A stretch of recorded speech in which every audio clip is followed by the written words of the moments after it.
नमस्ते। सहनाववतु सहनौ भुनक्तु सह वीर्यं करवावहै तेजस्विनावधीतमस्तु मा विद्विषावहै। ઓમ આપ સર્વેનું સ્વાગત છે. નવરાત્રિનો પાવન અવસર છે, પરંતુ આપણે સૌ ઘરે જ હોઈશું.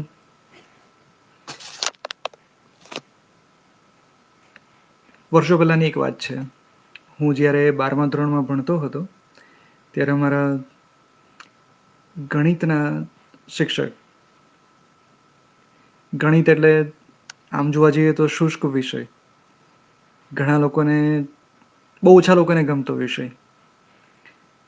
તો એ જે શિક્ષક હતા એ થોડા રમતિયાળ, ગમતીલા, એટલે થોડી થોડી વારે કંઈક ને કંઈક કરીને અમને હસાવતા રહે, જેથી અમારો રસ જળવાઈ રહે. એમની અટક હતી ચાવડા. તો એ કહેતા કે જ્યાં ચા અને વડા હોય ત્યાં કદી ઊંઘ ના આવે.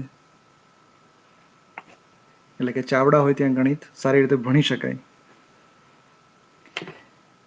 મને એટલા માટે યાદ આવ્યું કે મારું નામ ચિરાગ પટેલ, પણ મારા જંગત મિત્રો છે એ મને ચીપ કહે છે. ચિરાગનો ચી અને પટેલનો પ, એટલે ચીપ.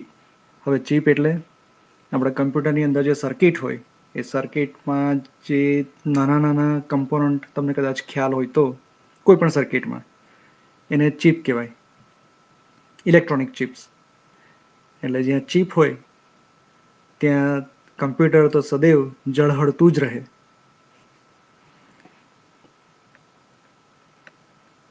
ચાલો આજનો આપણો પાઠ શરૂ કરીએ. અત્યાર સુધી આપણે શું જોયું? બાઇટ, કે આ સંપૂર્ણ ખેલ બાઇટનો જ છે, બાઇટ વિના કશું જ નથી. બીજું આપણે શું જોયું? કે સાદા બાઇટ વડે કમ્પ્યુટરથી માંડીને સમગ્ર વિશ્વના દરેકે દરેક ઇલેક્ટ્રોનિક ડિજિટલ ડિવાઇસ કેવી રીતે કામ કરે છે એનો આછો પાતળો આપણે એક સંદર્ભ લીધો અને થોડુંક સમજ્યા. અને એક નાનો સરખો પ્રોગ્રામ, કાર્ય, જેને સી પ્લસ પ્લસ ભાષામાં આપણે શીખ્યા. અને આપણે એક HTML પેજ પણ બનાવ્યું હતું, જે એકદમ સાદું, સરળ, પરંતુ એને તમે વધારે આગળ વધારી શકો છો, કે તમારી પોતાની વેબસાઇટ કે એક સાદું પાનું કે જેમાં તમને ગમતી અથવા તમારે વારંવાર ઉપયોગમાં લેવા પડતા વેબસાઇટ કે કાર્યક્રમને તમે અંદર જોડી શકો ને તમારું પોતાનું એ પેજ તમારા કમ્પ્યુટરમાં એ સદૈવ રહે જ. તમારે કંઈ પણ જોવું હોય અથવા કંઈક યાદ ન રાખવું હોય તે તમારું પોતાનું પેજ ઓપન કરો અને એના દ્વારા જુઓ. તો એક આછો પાતળો આપણે ખ્યાલ લીધો HTML નો. એક જાવા વિશે પણ આપણે થોડુંક જોયું. ઓનલાઈન અમુક ટૂલ જોયા કે જેમાં અલગ અલગ ભાષા કમ્પ્યુટરની કેવી રીતે આપણે લખી શકીએ અને એને કમ્પાઇલ કરીને જોઈ શકીએ. સી પ્લસ પ્લસને જ આપણે આજે થોડુંક આગળ વધારીએ, પણ આપણે થોડું અલગ રીતે ભણીએ છીએ. હવે હું મારો કોડ બ્લોક્સનો પ્રોગ્રામ ફરી શરૂ કરું, જે આપણે ગયા અઠવાડિયે જ જોયો હતો. આશા રાખું છું કે તમે સૌએ કોડ બ્લોક્સ ઇન્સ્ટોલ કરી લીધું હશે, કે જેનાથી તમે નાના નાના કાર્યક્રમો લખીને રન કરી શકો અને એ કેવી રીતે કામ કરે છે એ સમજી શકો, અને એનો ઉપયોગ કરીને તમારા જીવનનો કોઈ એવો પ્રશ્ન જે ગણિતની ગણતરીઓ પર આધારિત હોય અથવા કંઈક તમારું રોજિંદું કામ હોય તો એ ઉકેલી શકો. તો આપણે એક કામ કરીએ, આપણે ગયા વખતનો આપણો જે પ્રોગ્રામ હતો એ ફરી શરૂ કરીએ. આપણે નામ આપ્યું હતું test.cpp. હવે જુઓ, આમાં ફોન્ટ આ વખતે મોટા દેખાતા હશે તમને. મને એનો ઉકેલ મળી ગયો, એટલે કોડ બ્લોક્સમાં પણ આપણે મોટા ફોન્ટ, મોટા અક્ષર બતાવી શકીએ છીએ. એ હવે મને ખ્યાલ આવી ગયો છે, એટલે તમે જોઈ શકશો. આ મેં એક પહેલાં સુઝાવ હતો કે બેકગ્રાઉન્ડ ધોળું રાખવું જોઈએ, પણ બ્લેકબોર્ડમાં એટલે કે કાળા બેકગ્રાઉન્ડમાં ડાર્ક થીમમાં જે કલર કોમ્બિનેશન છે અલગ અલગ ફંક્શનના કે અલગ અલગ કીવર્ડના, એ વધારે સારા છે. એટલે આજે આપણે ડાર્ક થીમ જ રાખીશું અને જોઈએ કે તમને બરાબર વંચાય છે કે નહીં, મને પ્રતિભાવ આપશો. તો આ આપણો કયા વખતનો પ્રોગ્રામ છે. નામ આપણે આપ્યું હતું ફાઇલનું નામ test.cpp. થોડુંક જોઈ લઈએ, રિવિઝન કરી લઈએ.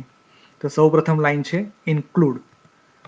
આપણે પાઉન્ડ ઇન્ક્લુડ કરીને કોઈ પણ લાઇબ્રેરી એને ઇન્ક્લુડ કરી શકીએ. લાઇબ્રેરી શું છે? તો ડિક્શનરી જેવું કામ કરે છે. જે આપણે અમુક ઉપયોગમાં લેવાતા ફંક્શન એની અંદર એની વ્યાખ્યા આપેલી છે અને આપણે વાપરીએ છીએ IOStream નામની લાઇબ્રેરી. એને ઇન્ક્લુડ કરવા માટેનું સિન્ટેક્સ આવું છે: પાઉન્ડ ઇન્ક્લુડ સ્પેસ, પછી બ્રેકેટ છે એંગલ બ્રેકેટ, અને પછી IOStream. હવે આ C++નું વાક્ય નથી એટલે એમાં અલ્પવિરામ મૂકવાની આવશ્યકતા નથી, કારણ કે આપણે કંઈક ઇન્ક્લુડ કરીએ છીએ એટલે એ વાક્ય નથી, કશાકનો સમાવેશ કરીએ છીએ. પછી આવે છે યુઝિંગ નેમસ્પેસ std. આ C++નું વાક્ય છે એટલે એમાં અલ્પવિરામ સેમિકોલોન છેલ્લે આવે. અને આનો અર્થ શું થયો? આપણે કશુંક વાપરીએ છીએ, યુઝિંગ સ્પેસ નેમસ્પેસ, કોઈ નામ જૂથ ગ્રુપ, સ્પેસ std એટલે કે std નામનું કોઈ જૂથ આપણે IOStream લાઇબ્રેરીમાંથી વાપરી રહ્યા છીએ. પછી આવે છે મલ્ટીલાઇન કોમેન્ટ, ટિપ્પણી. તો સ્લેશ સ્ટાર અને પછી લખતા જાઓ અને પૂરી થાય કોમેન્ટ એટલે સ્ટાર સ્લેશ આડી લીટી. એટલે બે આડી આ જે સિન્ટેક્સ છે, આડી લીટી સ્ટાર અને સ્ટાર આડી લીટી, એની વચ્ચે જે લખો એ આપણી C++ની કોમેન્ટ, મલ્ટીલાઇન કોમેન્ટ. એકથી વધારે વાક્યમાં, એકથી વધારે લીટીમાં, વાક્યની લીટી, વાક્ય અને લીટીમાં શું ફેર છે આપણે જોઈશું, પણ એકથી વધારે લીટીમાં લખાતી ટિપ્પણી, એની સિન્ટેક્સ આવી છે. સિન્ટેક્સ એટલે આપણે ચોક્કસ નિયમ પ્રમાણે કંઈક લખીએ કે જે ભાષાનો કમ્પાઇલર છે એ સમજી શકે. પછી આવે છે મુખ્ય આપણું કાર્ય, મેઇન ફંક્શન.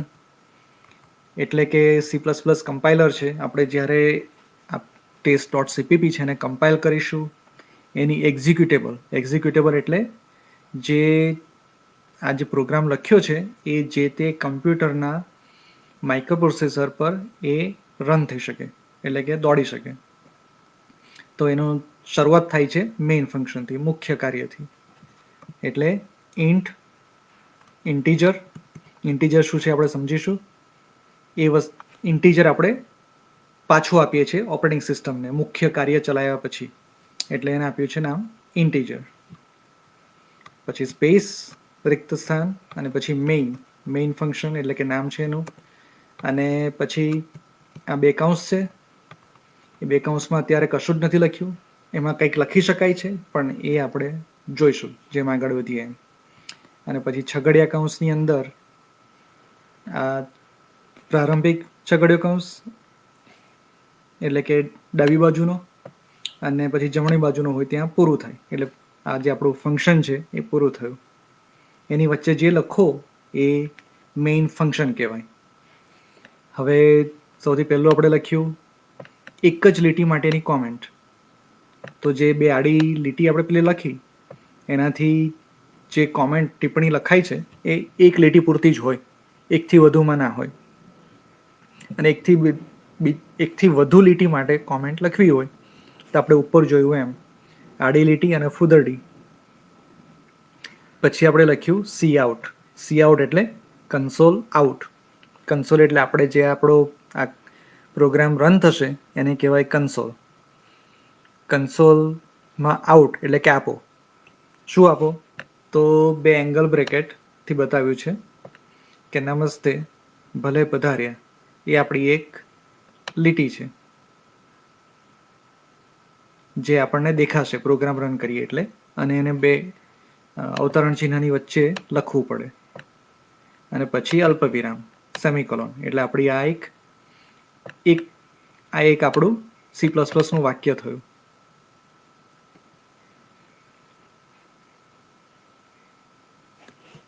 બરાબર? એટલે આ આખું એક વાક્ય છે.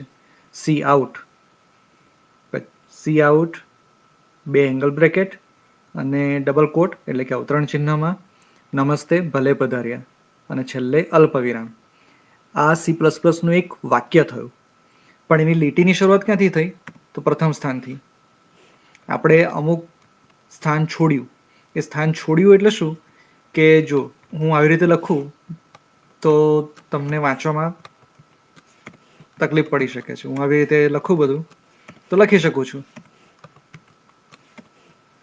હવે જુઓ, હું આવી રીતે લખું, એ બધું જ પરફેક્ટલી વેલિડ, બધું જ બરાબર છે. પણ તમે વાંચવા જાઓ તો કાંઈ જ ખબર ન પડે કે આ શું લખેલું છે.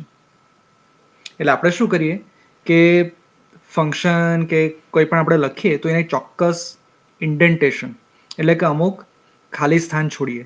હવે C++ નું કમ્પાઇલર છે એ ખાલી સ્થાનને અવગણે છે. એટલે આપણે એને સરસ રીતે લખી પણ શકીએ, સુવાચ્ય બને આપણો પ્રોગ્રામ. ગાંધી બાપુએ કીધું છે ને, કદાચ એમણે જ કીધું છે કે અધૂરા શિક્ષણની નિશાની શું છે? અધૂરી કેળવણીની નિશાની શું? તો કે ખરાબ અક્ષરો. હવે આપણા C++ ના પ્રોગ્રામમાં અધૂરી કેળવણી એટલે ખરાબ ઇન્ડેન્ટેશન. એટલે આપણે ઇન્ડેન્ટેશન કે જે લખાણના ખરાબ અક્ષરો, એનું એક ઉદાહરણ આપણે કહી શકીએ કે એના જેવું છે. એટલે સારો પ્રોગ્રામ, સુવાચ્ય પ્રોગ્રામ કોને કહેવાય? તો જેમાં સારું ઇન્ડેન્ટેશન હોય. એટલે આપણે ઇન્ડેન્ટેશન માટે ટેબ કી વાપરીએ. આપણા કમ્પ્યુટરમાં કીબોર્ડ પર ટેબ લખેલું હોય છે, અને ટેબ દબાવો એટલે આ રીતે ખસી જશે. પહેલી લીટીમાં મારી જે ટિપ્પણી છે એ ખસી ગઈ અને સરસ રીતે આપણને વંચાય. એ જ રીતે બીજા જે વાક્યો છે આપણા C++ ના, એમને પણ હું સરસ રીતે ઇન્ડેન્ટેશન આપી દઉં છું. હવે જુઓ, આ જે આખું આ એક જ લીટી છે, બરાબર? એક જ લીટીમાં આપણે એક કરતાં વધારે C++ ના વાક્યો લખ્યા છે. C++ નું વાક્ય અલ્પવિરામ આવે એટલે પૂરું થાય. આપણો ગુજરાતી ભાષા કે ઇંગ્લિશ ભાષાનું વાક્ય હોય તો એને પૂરું કરવા પૂર્ણ વિરામ મૂકવું પડે. પણ આ કમ્પ્યુટર છે એટલે થોડું અળવિતરું હોય એમાં બધું. તો એમાં વાક્ય પૂરું કરવા અલ્પવિરામ મૂકવું પડે. પૂર્ણવિરામ કેમ નહીં? એવો પ્રશ્ન થઈ શકે. પણ એ પૂર્ણવિરામનો કંઈક અલગ હેતુ છે, અલગ ઉપયોગ છે, જે આપણે ભવિષ્યમાં જોઈશું. એટલે વાક્યને પૂરું કરવા પૂર્ણવિરામ તો વપરાઈ ગયું કોઈક બીજા કામમાં. એટલે જેણે આ C++ ભાષાઓ બનાવી એમણે નક્કી કર્યું કે ચાલો પૂર્ણવિરામ વપરાઈ ગયું છે, અલ્પવિરામ વાપરીએ. એમને વાપરવા માટે તો બધા અઢળક ચિહ્નો છે, એટલે કોઈ પણ ચિહ્ન વાપરી શકે. એટલે અલ્પવિરામ આવે એટલે વાક્ય પૂરું થાય C++ નું. પણ લીટી એક કે વધુ પણ હોઈ શકે, બરાબર ને? અહીંયા જુઓ, ડાબી બાજુ તમને નંબર દેખાશે, આંકડા છે 1 2 3 4 5 6 7 8 9 10 11 12 એ રીતે. એટલે જે દરેક આંકડો છે એ દરેક લીટી બતાવે છે, એક લીટી. પણ એક લીટીની અંદર C++ ના એક વાક્ય હોય, અનેક વાક્ય હોય, અથવા વાક્ય ન પણ હોય. એ વાક્ય ન પણ હોય એ શું છે એ આપણે સમજીશું. જેમ કે હું 11મા નંબરની લીટી પર પછી ખાલી ટેબ એન્ટર મારું છું તો 12 નંબર અને 13 નંબર એ ખાલી જ છે, કશું જ લખ્યું નથી મેં. તો એ લીટીમાં કોઈ C++ નું વાક્ય નથી. એટલે ખ્યાલ આવ્યો? વાક્ય એટલે કે સેન્ટન્સ અને લાઈન, લીટી. લાઈન વસ્તુ જુદી છે અને સેન્ટન્સ, વાક્ય અલગ વસ્તુ છે. C++ નું વાક્ય અલ્પવિરામથી પૂરું થાય. બરાબર? ખ્યાલ આવી જશે? એટલે હવે જુઓ, મેં ટેબ અને એન્ટર કી વાપરીને ફરી નવેસરથી આનું ફોર્મેટ કર્યું. તો હવે કેવું સરસ લાગે છે, સારી રીતે વાંચી શકાય છે અને જે પણ જોશે આ પ્રોગ્રામને એ કહેશે કે હા, જેણે લખ્યો છે એણે સારી રીતે સમજીને લખ્યો છે.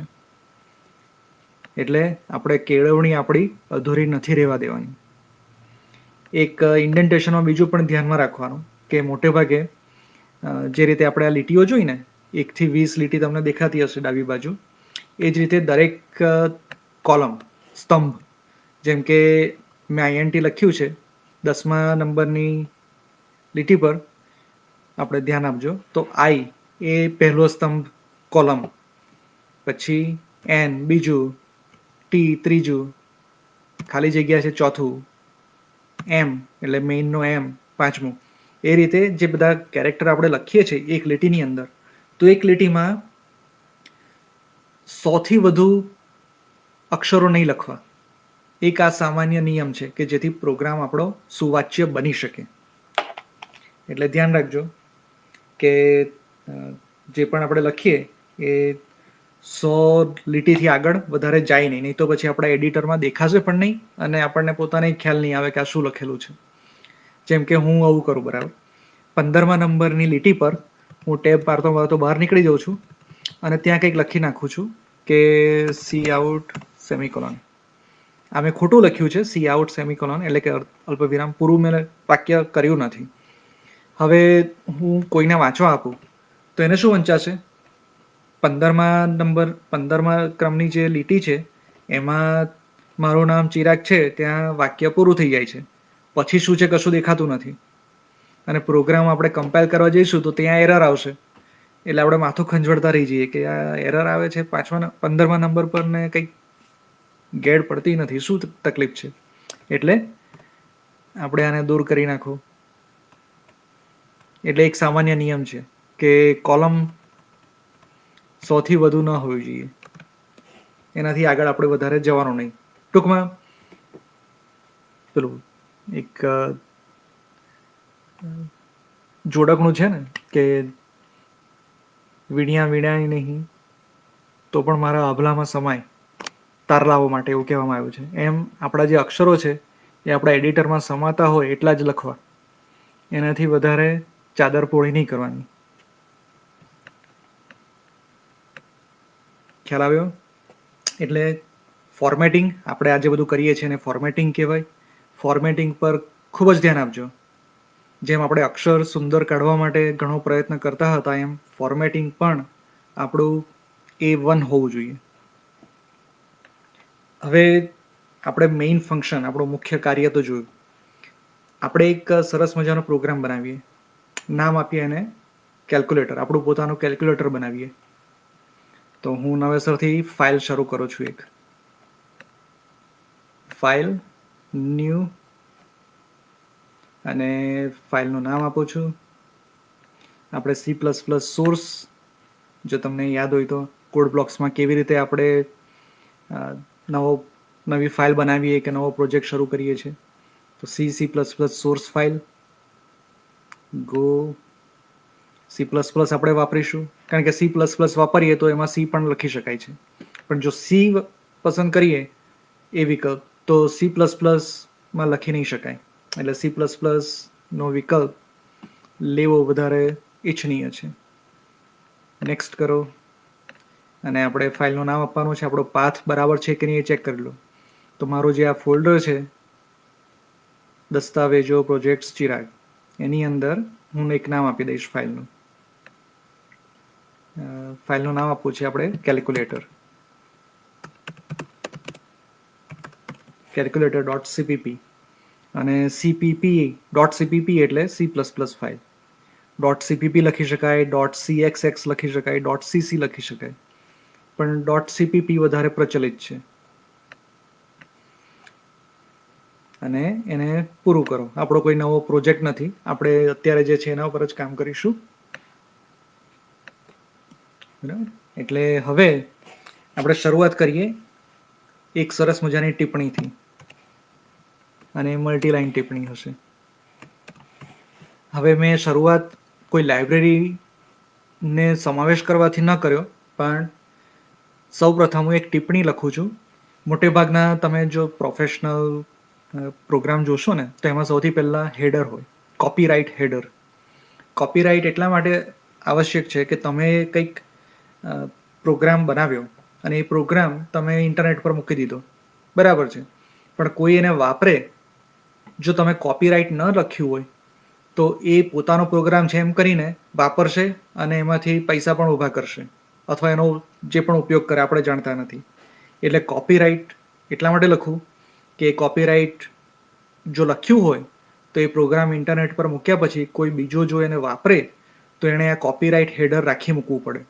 એટલે જે પણ આપણો પ્રોગ્રામ ભવિષ્યમાં વાપરતો રહે, આપણી ફાઇલ ઇન્ક્લુડ કરતો રહે, સમાવેશ કરતો રહે, તો આપણે આપણું નામ જળવાઈ રહે અને બધાને ખ્યાલ આવે કે હા, મૂળ ફાઇલ આ વ્યક્તિ અથવા આ કંપની તરફથી છે. એટલે દરેક કંપની પ્રોગ્રામ લખીએ તો એ કોપીરાઇટ હેડર લખવા માટે કહેતી હોય છે. એટલે આપણે એક આપણું પોતાનું કોપીરાઇટ હેડર બનાવીએ, જેમ કે કોપીરાઇટ સી. તમને ખ્યાલ હશે આવું લખતા હોય છે બધા. અત્યારે 2020ની સાલ છે અને નામ આપી દઉં ચિરાગ પટેલ. પતી ગઈ વાત. તમે ખાલી આટલું લખશો ને એટલે કોપીરાઇટ તમારો.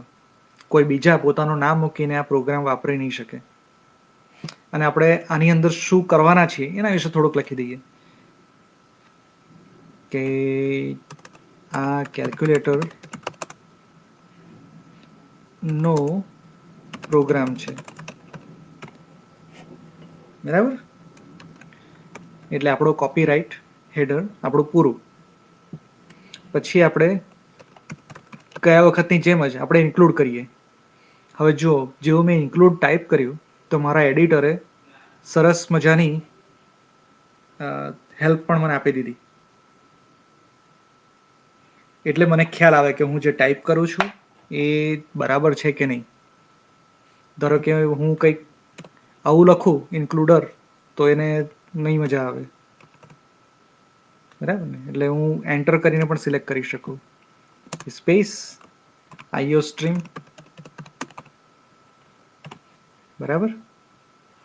અને આપણે એસટીડી નેમ સ્પેસ નામજૂથ તો વાપરવું જ પડશે. એટલે યુઝિંગ નેમ સ્પેસ એસટીડી અલ્પવિરામ, બરાબર. પછી આપણું મેઇન ફંક્શન, તો એક નાની અમથી ટિપ્પણી પણ મૂકી દઈએ. મારું મુખ્ય કાર્ય તો ઇન્ટ મેઇન, બરાબર. ઇન્ટ એટલે ઇન્ટીજર, એ શું છે આપણે હમણાં સમજીશું. અને પછી 2 છગડીયા કૌંસ.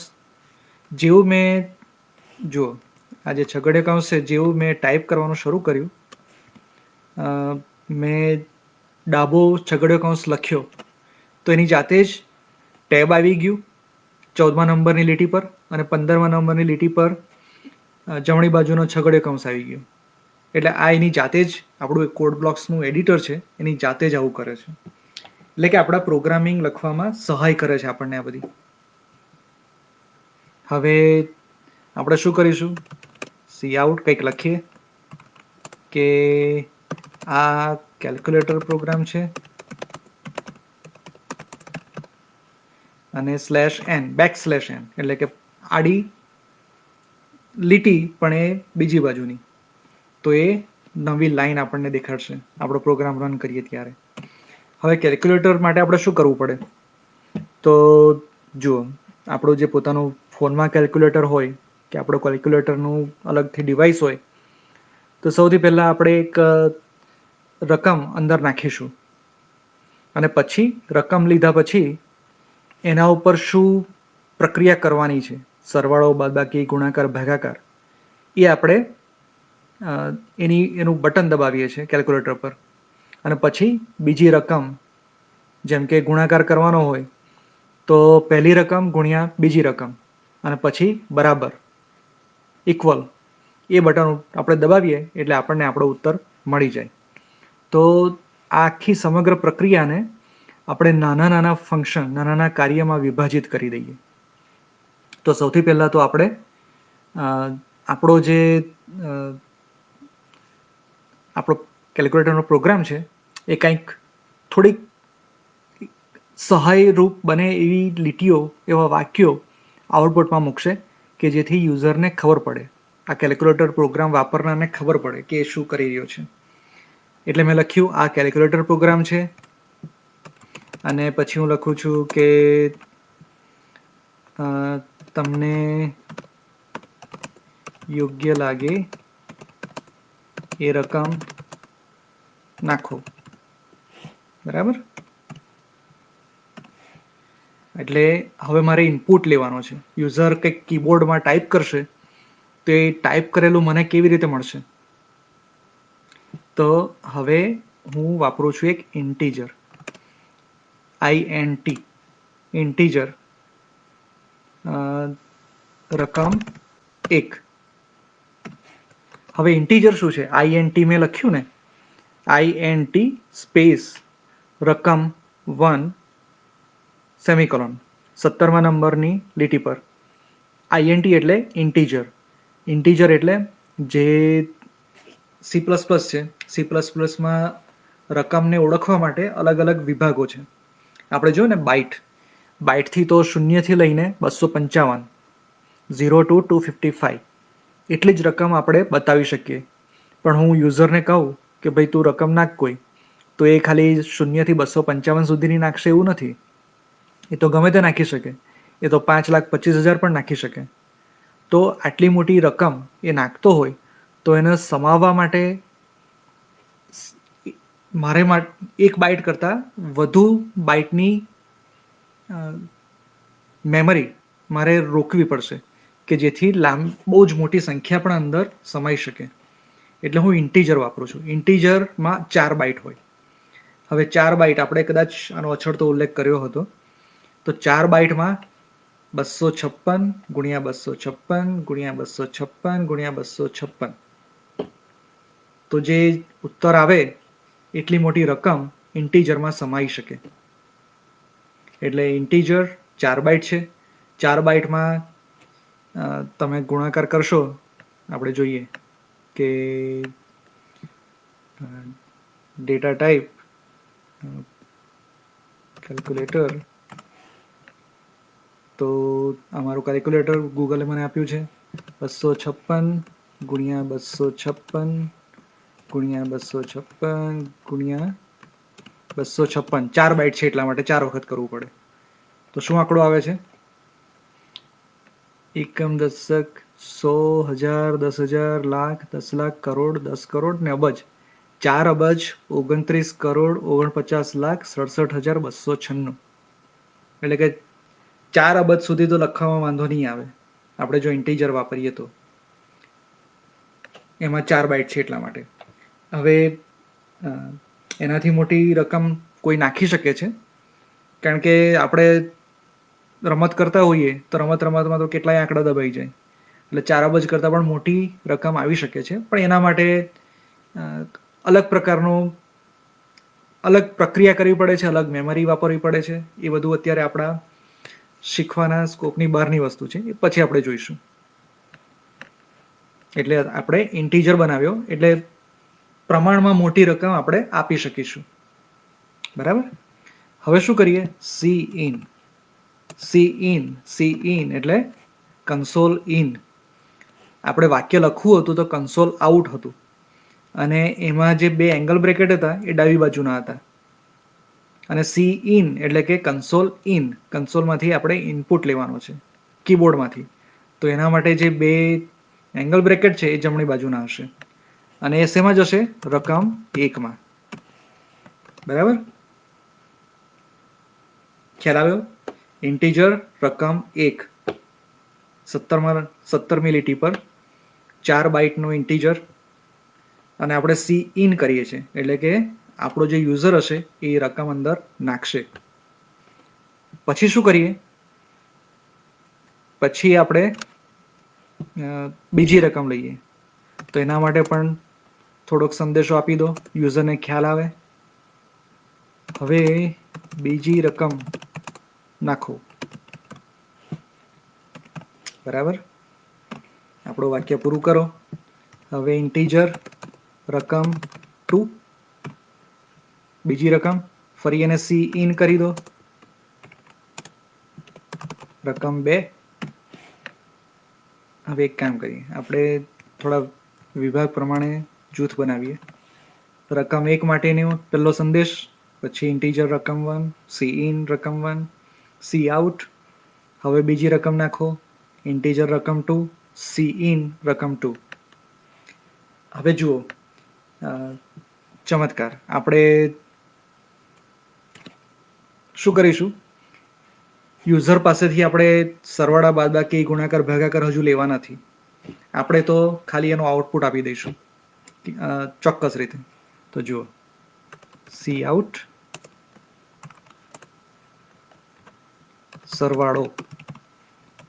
સરવાળો એવું એક કામ કરીએ, એને નવી લીટી નથી આપવી, તો સરવાળો બરાબર,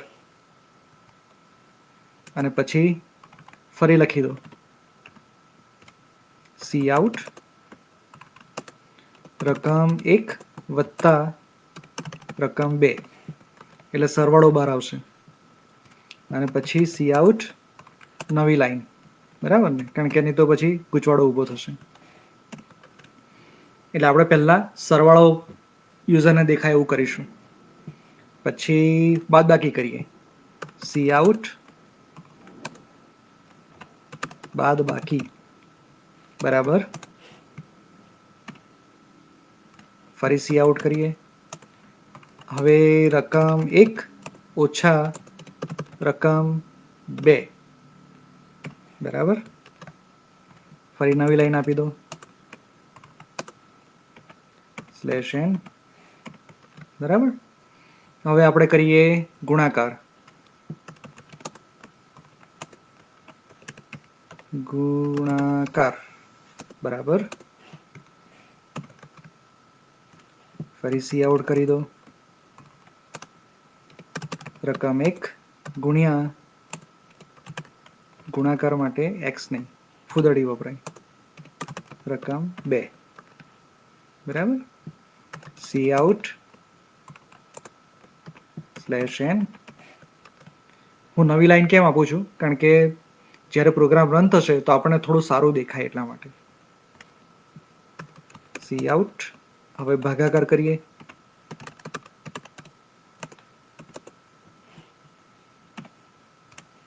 સી આઉટ રકમ 1 ભાગ્યા, ભાગ્યા માટે એક આડી લીટી, રકમ 2, રકમ 1 ભાગ્યા રકમ 2 બરાબર. અને સી આઉટ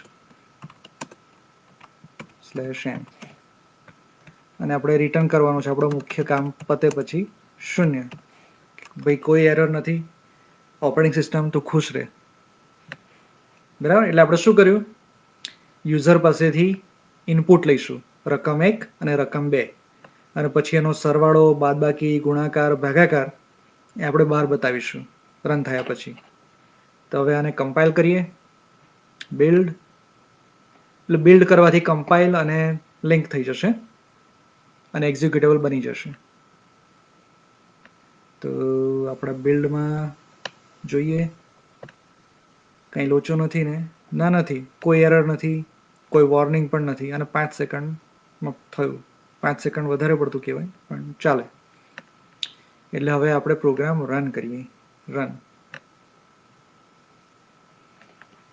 જોયું, આ કેલ્ક્યુલેટર પ્રોગ્રામ છે. તમને યોગ્ય લાગે એ રકમ નાખો. જો હું ટાઈપ કરું છું 50, પછી એન્ટર દબાવું છું. હવે બીજી રકમ નાખો, હું નાખું છું 10 બરાબર. સરવાળો 60, 50 વત્તા 10 60 થયું 60. બાદબાકી 50 ઓછા 10 40. ગુણાકાર 50 ગુણ્યા 10 500. ભાગાકાર 50 ભાગ્યા 10 5. ચમત્કાર લાગે છે. આપણું પોતાનું કેલ્ક્યુલેટર તૈયાર છે, જે સરવાળા, બાદબાકી, ગુણાકાર, ભાગાકાર કરી શકે છે. Press any key to continue, દબાવો કોઈ પણ કી, ફરી એને રન કરીએ. અને હવે થોડીક મોટી સંખ્યા નાખીએ, બરાબર. રન કરીએ છીએ. તમને યોગ્ય લાગે એ રકમ નાખો. પહેલી રકમ હું નાખું છું ઘણી મોટી, આશરે જ નાખું છું, 2,35,678. બીજી રકમ નાખું છું 5,690. હવે જોઈએ શું થાય છે. સરવાળો 2 લાખ ના 2,41,368 બાદ બાકી 2,29,988. ગુણાકાર ઘણો મોટો છે. એકમ, દશક, 100,000, 10,000, લાખ, 10 લાખ, કરોડ, 10 કરોડ, અબજ. અબજ સુધી પહોંચી ગયો. 1,34,00,00,000 અને ભાગાકાર 41. હવે જુઓ, 2,35,678 ને 5,690 વડે ભાગીએ તો ભાગાકારમાં શેષ વધે. હવે શેષ આપણે મૂકી નથી, કરી શકીશું ભવિષ્યમાં, પણ જે આપણે જોઈએ કમ્પ્યુટર ગૂગલના કેલ્ક્યુલેટરમાં અને સરખાવીએ કે શું થાય છે. એટલે 2,35,678 2,35,678 ભાગ્યા 5,690. 5,690 તો 41 પોઈન્ટ અને પોઈન્ટ પછી ઘણા બધા આંકડા છે. એટલે એ આપણો જે શેષ વધે છે એ પ્રમાણે આ ગણતરી કરે છે. પણ આપણો જવાબ 41 છે એ નક્કી થઈ ગયું. એટલે આપણું કેલ્ક્યુલેટર સાચું. વોટ્સએપ પર કોઈ કોમેન્ટ નથી. પાછા જઈએ આપણા પ્રોગ્રામ પર. આને બંધ કરી દઈએ. ચાલો કેલ્ક્યુલેટર પર. હવે એક કામ કરીએ. જો આપણે શું કર્યું કે રકમ લીધી અને રકમ લીધા પછી સરવાળો, બાદબાકી, ગુણાકાર અને ભાગાકાર એ આપણે એકનો એક કોડ, એકની એક લીટીઓ આપણે પુનરાવર્તિત કરી, ફરીને ફરી લખી. ખાલી વચ્ચે સરવાળો, બાદબાકી, ગુણાકાર, ભાગાકાર એટલો ફેર કર્યો. તો આપણે અલગ અલગ નાના નાના ફંક્શન, નાના નાના કાર્ય બનાવી શકીએ કે જેથી આપણું કામ સરળ થઈ જાય. કઈ રીતે? તો જુઓ, હવે આપણે કોઈ પણ એક નવું ફંક્શન લખીએ ને તો એના બે ભાગ છે. એની વ્યાખ્યા એટલે કે ડેફિનેશન અને ડેક્લેરેશન. ડેક્લેરેશન એટલે એ શું છે. મને ચોક્કસ ઉદાહરણ મળતું નથી, પણ એવું સમજો કે ગાડી છે. હું કહું કે મારે ગાડી લેવી છે, તો ગાડીની વ્યાખ્યા શું થઈ, એની ડેફિનેશન શું થઈ? તો કે એમાં 4 ટાયર હોય, હેડલાઇટ હોય, ટેલ લાઇટ હોય, સ્ટીયરિંગ વ્હીલ હોય, અંદર બેઠક હોય, એની એન્જિન હોય, પેટ્રોલથી ચાલે. આ બધી એની વ્યાખ્યા થઈ, ડેફિનેશન. પણ એનું ડેક્લેરેશન શું છે? તો કે એક ગાડી છે. એક ગાડી. અને એક ગાડી શું છે એ પછી અંદર વિસ્તૃત રીતે આપણે સમજાવીએ છીએ. તો એ જ રીતે ફંક્શન જે હોય એ આપણે ડિક્લેર કરીએ કે ભાઈ આ એક ફંક્શન છે, અને પછી એની ડેફિનેશન હોય કે એને વિસ્તારથી આપણે સમજાવીએ. તો આપણું એક ફંક્શન બનાવીએ આપણે. જો આપણે રિટર્ન શું કરવાનું છે? આપણા ડેટા ટાઈપ ઇન્ટીજર છે, 4 બાઇટ. એટલે 4 બાઇટને લગતું જ આપણે ફંક્શન એવું બનાવવાનું કે 4 બાઇટ રિટર્ન કરે. બરાબર? એટલે કે ઇન્ટ સરવાળો. હવે સરવાળો માટે તો બે રકમ જોઈએ. એટલે ઇન્ટીજર રકમ 1, કોમા ઇન્ટીજર રકમ 2. અને હું એને પૂરો કરી દઉં. આ મારું સરવાળાનું ફંક્શન છે.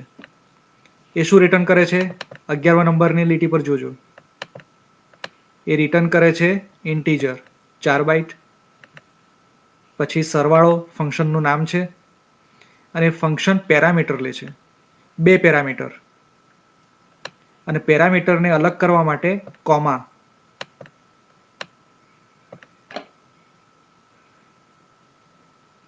બરાબર? તો જેટલા પેરામીટર હોય આપણે ગમે તેટલા નાખી શકીએ અંદર parameter. Int r3, int r4, int r5, એમ તમે નાખ્યા જ કરો બધા પેરામીટર, કોઈ વાંધો નહીં. એની એક મર્યાદા હોય છે, પણ એ મર્યાદા આપણે સમજવાની અત્યારે આવશ્યકતા નથી, ફરી સમજીશું. પણ આપણે સરવાળો કરીએ છીએ તો સરવાળો 2 રકમનો હોય, 2 થી વધારેનો પણ હોય, પણ એ અત્યારે આપણે 2 રકમ લઈએ છીએ. એટલે integer r1 comma integer r2, આ રીતે આપણે 2 પેરામીટર પસાર કરીશું, સરવાળા ફંક્શનને આપીશું અને સરવાળો આપણને એની વેલ્યુ રિટર્ન કરશે ઇન્ટીજરમાં. આપણે કરીએ એની ડેક્લેરેશન. હવે એની ડેફિનેશન કરવી પડે. તો આપણે જ્યાં પણ સરવાળો ફંક્શન વાપરીએ, વાપરતા પહેલા એનું ડેક્લેરેશન હોવું જરૂરી છે, અથવા એની ડેફિનેશન હોવી જરૂરી છે. તો મોટે ભાગે બધા શું કરતા હોય છે કે કોઈ એક ટેસ્ટ આપણી જે ફાઇલ છે કેલ્ક્યુલેટરની, તો એમાં મેઇન મુખ્ય ફંક્શન સૌથી નીચે હોય અને બધા ફંક્શન જુદા જુદા ફંક્શન ઉપર લખતા જાય. તો આપણે ઉપરથી જ લખીશું, મારું સરવાળાનું ફંક્શન કાર્ય, બરાબર. એ શું કરશે? કંઈક રિટર્ન કરશે, પણ શું? તો r1 વત્તા r2. એનું કામ શું છે? સરવાળો કરવાનો, અને સરવાળો કરીને રિટર્ન કરશે r1 વત્તા r2. તો આપણે અહીંયા જે કર્યું છે રકમ 1 વત્તા રકમ 2, તો ત્યાં આપણે આપણું સરવાળો ફંક્શન કોલ કરવાનું, બોલાવવાનું એને, કે ભાઈ તું અત્યારે તારા પર ભાર સોંપું છું, તારી જવાબદારી નિભાવજે તું. સરવાળો, અને એ રકમ 1 કોમા રકમ 2. હવે સરવાળો અંદર શું કરે છે આપણે જાણતા નથી, બરાબર. એટલે મેઇન ફંક્શનમાં જ્યારે સરવાળો મારે એક્ઝિક્યુટ કરવાનું આવ્યું લીટી 31 પર, તો હું ત્યાંને ત્યાં સરવાળો કરવાને બદલે સરવાળો નામનું ફંક્શન બોલાવું છું. એ ફંક્શનને પહેલી રકમ અને બીજી રકમ આપું છું, અને સરવાળાને પછી જે કરવું હોય એ કરે, અને એનો ઉત્તર મને રિટર્ન કરી દે. અને એ ઉત્તર હું પછી અહીંયા બતાવીશ Cout ને અહીંયા, બરાબર. એટલે આપણું આ પોતાનું ફંક્શન, આપણે બનાવેલું ફંક્શન સરવાળો.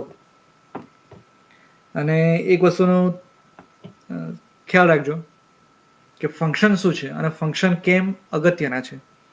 તો આપણે કોઈ સરકારી કામકાજ માટે કોઈ સરકારી સંસ્થામાં જઈએ, સૌથી પહેલા પટાવાળો આવે, પટાવાળાને પૂછીએ કે મારે આ કામ કરવું છે, કયા સાહેબ પાસે જાઉં? એટલે પટાવાળો આપણને મોકલે કે ફલાણા ટેબલ પર ઢીકણા સાહેબ છે, એમને મળી આવજો. એ સાહેબ પાસે જઈએ, એ થોડું કંઈક જોઈ લેશે ઉપર ચલ્લું, અને પછી આપણને કોઈક બીજા સાહેબ પાસે મોકલશે કે ભાઈ પેલા ત્રીજા ટેબલ પર છે એ સાહેબ પાસે જાઓ, હવે તે તમારું પછીનું કામ એ કરશે. ત્રીજા સાહેબ પાસે જઈએ, એ ચા પાણી કરવા ગયા હોય એટલે આપણે થોડા બેઠા રહેવું પડે, અને સાહેબ આવે પછી આપણું કામ પતાવે અને આપણે ફાઇલ લઈને પાછા જઈએ. એટલે આ રીતે નાના નાના ફંક્શન કે કામની વહેંચણી કરી દીધી હોય, કે જેથી ધારો કે હું મારું મેઇન ફંક્શન છે એની અંદર જ બધું લખી શકું છું, પણ એ લખવામાં હું કેટલું લખીશ? આખું ફંક્શન 1500-2000 લીટીઓનું ફંક્શન હું લખી શકું છું, ચોક્કસ, પણ એને વાંચવું કે ઉકેલવું કેટલું અઘરું પડે. એટલે મોટે ભાગે એક નિયમ છે કે આપણા એડિટરમાં જે દેખાતું હોય ને, જેમ કે અત્યારે મારા એડિટરમાં લગભગ 22 લીટીઓ દેખાય છે, તો એનાથી વધારે મોટું ફંક્શન ન હોવું જોઈએ. એટલે ફંક્શનને નાના નાના બીજા પેટા ફંક્શનમાં વહેંચી નાખવાનું, એટલે કે નાના નાના કામ બીજાને સોંપી દેવાના, અને પછી બધા એક સાથે ભેગા મળીને એક સંગઠન, એકતાની તાકાત બનીને આપણો ઉત્તર લાવે.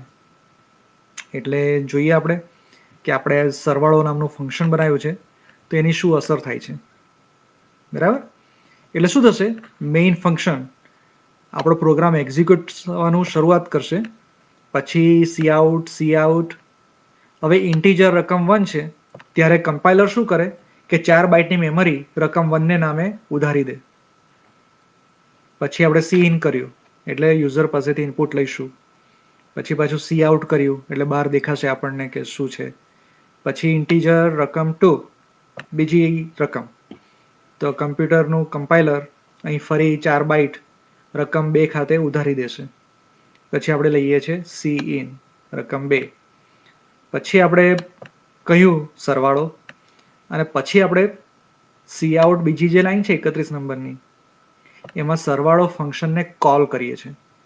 એટલે કંટ્રોલ ક્યાં જશે? સરવાળો ફંક્શન ઉપર. આપણે માઇક્રોપ્રોસેસર જે હોય કમ્પ્યુટરમાં એનું મગજ એ પછી સરવાળા નામનું જે ફંક્શન છે ત્યાં કૂદકો મારશે. કેવી રીતે? રકમ 1 અને રકમ 2 ને સાથે લઈને એ કૂદકો મારીને પછી અહીં આવશે આપણો જે ફંક્શન છે સરવાળો. હવે સરવાળો છે એમાં રકમ 1 એ R1 માં કોપી થઈ જશે અને રકમ 2 એ R2 માં કોપી થઈ જશે. આમાં ક્રમનું ઘણું જ મહત્વ છે. જે ક્રમમાં આપણે રકમ 1 રકમ 2 પાસ કરીએ છીએ ફંક્શનમાં, એ જ ક્રમમાં ત્યાં ઝીલાશે. એક ઉદાહરણ આપો. આપણે જે સેટેલાઇટ હોય એના આપણે ટીવી પર ઘણી બધી ચેનલો આવતી હોય છે, પણ ચેનલ સોની ટીવી જોવું હોય તો ચેનલ નંબર 10, પછી ઝી ટીવી જોવું હોય તો ચેનલ નંબર 11. એટલે જે તે ચેનલ જોવી હોય તો એનું સ્થાન નક્કી હોય. એ સ્થાન બદલો તો ચેનલ બદલાઈ જાય. એ જ રીતે ફંક્શન જે છે એમાં જે પેરામીટર આપણે પાસ કરીએ છીએ, પસાર કરીએ છીએ, એ પણ એક ચેનલ જેવા જ છે. આ સરવાળો જે છે એ આપણા માટે સેટેલાઇટ છે. એ સેટેલાઇટને જે રકમ પાસ કરીએ છીએ એ બધી ચેનલ જેવું છે. એટલે કે R1 ની અંદર રકમ 1 આવી જશે, R2 ની અંદર રકમ 2 આવી જશે, અને આપણે કરીએ છીએ સરવાળો R1 વત્તા R2 અને રિટર્ન કરીએ છીએ ઇન્ટીજર ટાઈપ. એ જે વસ્તુ રિટર્ન કરીએ છીએ એ પાછું અહીંયા માઇક્રોપ્રોસેસરની મેમરીમાં ઝીલાઈ જશે. ફરી યાદ કરો, ટીવીમાં મારે સોની ટીવી જોવું હોય, આપણું જે સેટેલાઇટ છે એ સેટેલાઇટ તો બધી જ ચેનલો એકસાથે પ્રસારિત કરે છે, પણ મારે જે ચેનલ જોવી છે એ ચેનલનો નંબર સેટ કરું એટલે એના સિગ્નલ મારા ટીવીમાં આવવા માંડે અને એ ચેનલનો કન્ટેન્ટ જે હોય એ મને દેખાવા માંડે. એ જ રીતે જે સરવાળો છે એ પણ એક સેટેલાઇટ છે. એમાં ચેનલ પસાર કરીએ આપણે રકમ 1 ને રકમ 2, અને એ બે ચેનલ પસાર કરવાથી જે પરિણામ આવશે એ મારા સરવાળા ફંક્શન જે રિટર્ન કરે છે એમાં ઝીલાઈ જશે અને મને દેખાશે. બરાબર? એક સીધું સાદું ફંક્શન સરવાળો. જોઈએ હવે આ આપણો કાર્યક્રમ શું કરે છે. તો ફરી કમ્પાઇલ કરો. કમ્પાઇલ થઈ ગયું હશે. નીચેની બારીમાં જોઈએ. કમ્પાઇલ થઈ ગયું. હવે એને રન કરીએ. એક કામ કરીએ, આપણે કેવી રીતે ખબર પડશે કે સરવાળો ફંક્શન કોલ થયું છે? તો સરવાળો ફંક્શન છે એની અંદર એક વાક્ય મૂકી દઈએ કે હું સરવાળો ફંક્શનમાંથી એક્ઝિક્યુટ કરું છું. આપણે હનુમાન કૂદકો માર્યો, નામ આપી દઈએ હનુમાન કૂદકો.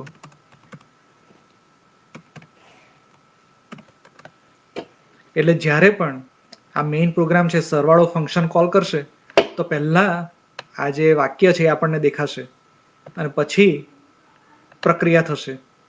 એટલે આપણને ખ્યાલ આવે કે હા, સરવાળો ફંક્શન કોલ થયું છે. બરાબર? જોઈએ, ફરી કમ્પાઇલ કરીએ, બિલ્ડ કરીએ. ઓકે, બિલ્ડ થઈ ગયું. ચાલો રન કરીએ. આપણા બે પરિચિત વાક્યો આવી ગયા. હવે ટાઈપ કરો 50 પહેલી રકમ, બીજી રકમ 10. જો સરવાળો બરાબર વંચાયું, સરવાળો બરાબર હનુમાન કૂદકો, અને એને રિટર્ન કર્યું 60. એટલે કે આપણું ફંક્શન કોલ થયું, એણે એનું કામ કર્યું અને આપણા ટીવી પર સોની ટીવી દેખાતું થઈ ગયું. બરાબર છે આપણો હનુમાન કૂદકો.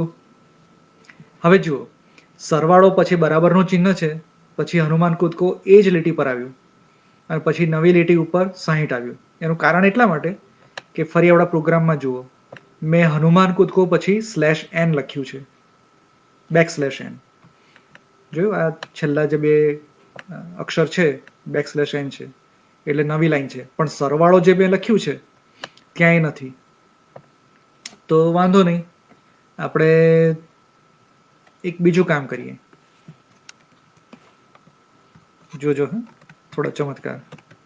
ઓકે, સરવાળો જે વસ્તુ રિટર્ન કરે છે, જે ઉત્તર આપણને આપે છે, એ આપણે સી આઉટને આપવા કરતા એક બીજા પેરામીટરમાં સેવ કરીએ ઉત્તર. આપણે ગુજરાતીમાં કરીએ છીએ. એટલે સરવાળો ફંક્શન જે વેલ્યુ, જે કિંમત પાછી આપશે એને હું ઉત્તરમાં સ્ટોર કરું છું અને એ ઉત્તરને હું પ્રિન્ટ કરીશ. Cout.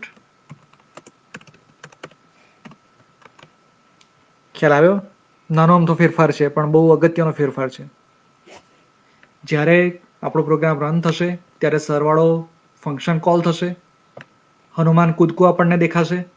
હનુમાન કૂદકામાં બે રકમ પસાર થઈ છે, રકમ 1, રકમ 2, અને રકમ 1 ને 2 નો સરવાળો કરીને મને ઉત્તર મળે છે. એ ઉત્તર મેં સેવ કર્યું, સ્ટોર કર્યું ઉત્તર નામના ઇન્ટીજરમાં. આ વેલ્યુ રિટર્ન કરે છે 4 બાઇટની ઇન્ટીજર, એટલે આપણે ઇન્ટીજરમાં જ એને ઝીલવું પડે. જો બાઇટમાં ઝીલવા જઈએ તો પનો ટૂંકો પડે, આપણને આપણો ઉત્તર સાચો ન દેખાય.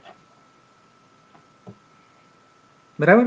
એટલે હવે જોઈએ કે આ પ્રોગ્રામ કેવી રીતે રન થાય છે અને એનું આઉટપુટ પણ બદલાશે. હનુમાન કૂદકો આપણને સરવાળાવાળી લીટીમાં દેખાવું ન જોઈએ. તો સમજવાનું કે આપણે આ જે અત્યારે ફેરફાર કર્યો એ એનું કામ કરે છે. ચાલો ફરી બિલ્ડ કરી દઈએ.